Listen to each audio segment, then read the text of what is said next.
ogenda kugalawo edduuka lyo ogende n'omwami ono ku poliisi okole statement engeri gye wafunamu akayumba. The Kabale District Deputy Resident Commissioner Ronald Bakak has directed for the arrest of about 10 vendors in the new Kabale Central Market who have been claiming to be lockup owners over the issues of forged and no documents such as the memorandum of understanding, national identity cards, allocation slips, and the occupation permit of every vendor in the market to prove their allocations. Then this was a tenant. No. Then he subletted this one. Amen. We shall. You can make a statement. Explain whatever you're explaining at police. This was during the physical verification exercise aiming at accessing how lockups were distributed to the vendors in the Kabale Central Market. This exercise was conducted by a team that was instituted by the Minister of Local Government Raphael Magyezi early last month while meeting a section of aggrieved vendors at Kabale Municipal Council Hall. Among the arrested was Esau Orikiriza, lockup number A1065, who was found with no documents to prove his allocation, Medard Bisamunyu, lockup number A1084, found with forged allocation slip and no other documents, John Mbonigaba, the chairperson of Abashubuzi Tukore Group, who was found with no documents to prove the office's allocation, among others. According to the Kabale District Deputy Resident Commissioner Ronald Bakak, who was heading the team, the arrests were made to a number of vendors that were found with no clear documents to prove their allocation in the new market. Bakak further says that some confessed that they grabbed the lockups without going through the right and clear channels, hence directing their arrests to assist the police on investigations. In the exercises that we started today, we handed over some people to police so that police can help us to investigate and get the truth, because some of them were found in lockups and they confessed that they just grabbed them. So we handed over such a person to police to help us investigate that issue. Then others, we found them in the lockups without any documentation. Others, we found out that they had documentations, but the documentations had their own handwritings. So we handed over such people to police to help us to investigate that matter. We are expecting to conclude this exercise tomorrow. That's when we are expecting to conclude this exercise of physical verification. Bakak adds that most lockups were found locked and non-functioning, expecting that vendors may have intended to close them to skip the verification process.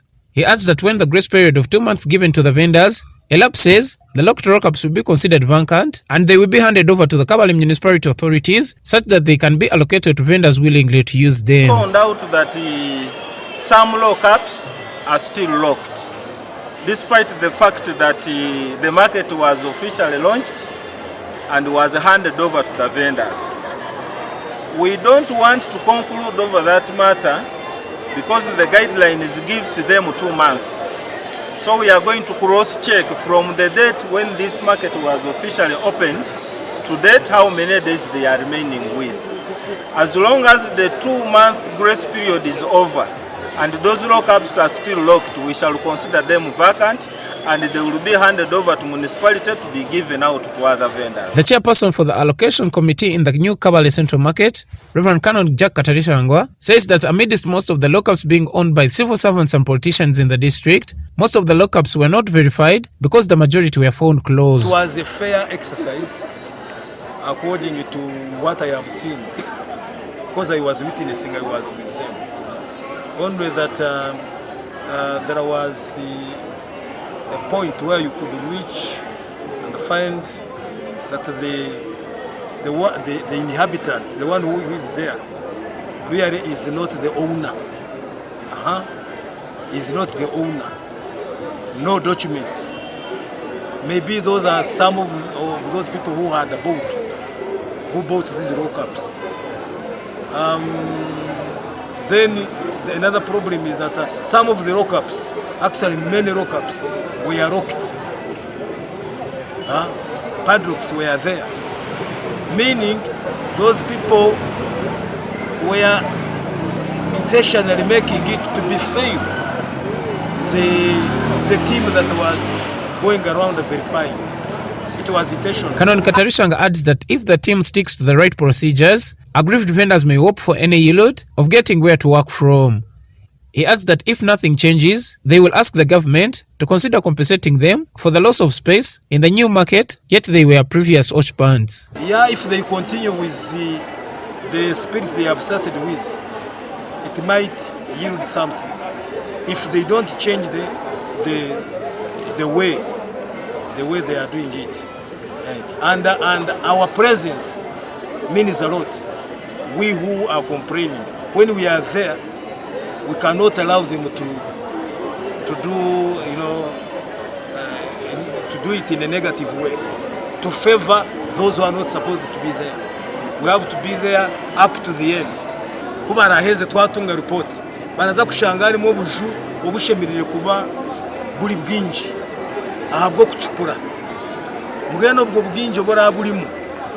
Ndateka teka nibwo baraze kuhereza abari complaininga kuba taratungira, including myself.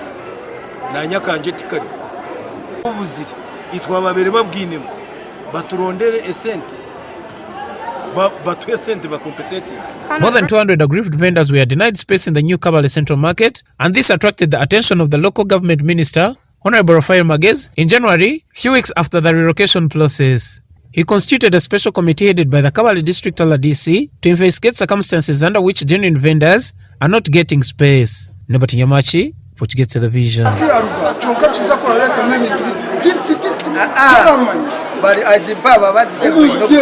Obuzibubo ani chizazo yetera mu muleji town none nakuambia chizane na kwela obuzibu kwa ina muleji town wa yetera mu